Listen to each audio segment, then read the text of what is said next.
প্রকৃতিতে যখন শরৎকাল আসে তখন কাশফুলই জানিয়ে দেয় এর আগমনী বার্তা যে শরৎকাল এসেছে। আর এই ঋতুতেই পলকের মতো নরম ও দবদবে সাদা রঙের কাশফুল ফোটে।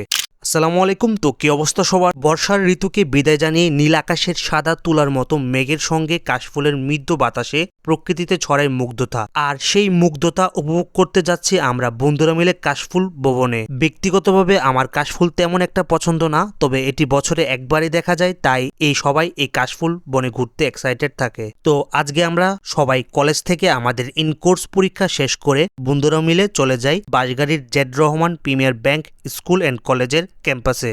আর এই যাত্রায় আমাদের সুন্দর একটা রিক্সা ভ্রমণও হয়ে যায়। আর এই কলেজের ক্যাম্পাসের ঠিক পিছনে রয়েছে বিশাল কাশফুল বন। আমরা সবাই এখানে এই ক্যাম্পাসে কিছুটা ঘোরাঘুরি করি আর ঝালমুড়ির দোকান থেকে বন্ধুরা মিলে ঝালমুড়ি খাই। আজকের এই রোদুজ্জ্বল দিনে Z Rahman premier bank school and কলেজের ক্যাম্পাসটাও অনেক সুন্দর দেখাচ্ছে। কাশফুল বনে যাওয়ার আগে আমরা কিছুটা ঠান্ডা পানি কিনে নিই, কারণ দেখতেই পাচ্ছেন আজকের দিনটা কতটা রোদুজ্জ্বল। তো এটি হচ্ছে বাঁশগাড়ির বিশাল কাশফুল বন। কাশফুল এটি মূলত গাছ জাতীয় উদ্ভিদ, যা শরৎকালে বিশেষভাবে দেখা যায়। এটি নদীর তীরে, মাঠে এবং নিচু জায়গায় প্রচুর জন্মে। সাদা রঙের দুলানো এই কাশফুল শরৎকালে প্রকৃতিতে এক অনন্য সৌন্দর্য এনে দেয়। এজন্যই বলা হয়ে থাকে কাশফুল শরৎকালের প্রতীক। বাংলার প্রকৃতি শরৎকালে কাশফুলে ছেয়ে যায়, যা এই ঋতুকে আরো আকর্ষণীয় করে তোলে। শরতের নীল আকাশ, সাদা মেঘ আর কাশফুলের সমন্বয় এক মুগ্ধকর দৃশ্য তৈরি করে। তাই তো শরৎকালে অনেকে কাশফুল দেখতে বিশেষভাবে নদীর পাড় বা চরাঞ্চলে ভ্রমণে যায়। আর বর্তমানে এই শরৎকালে কাশফুলের মাঝে হাঁটা, ফটোশুট করা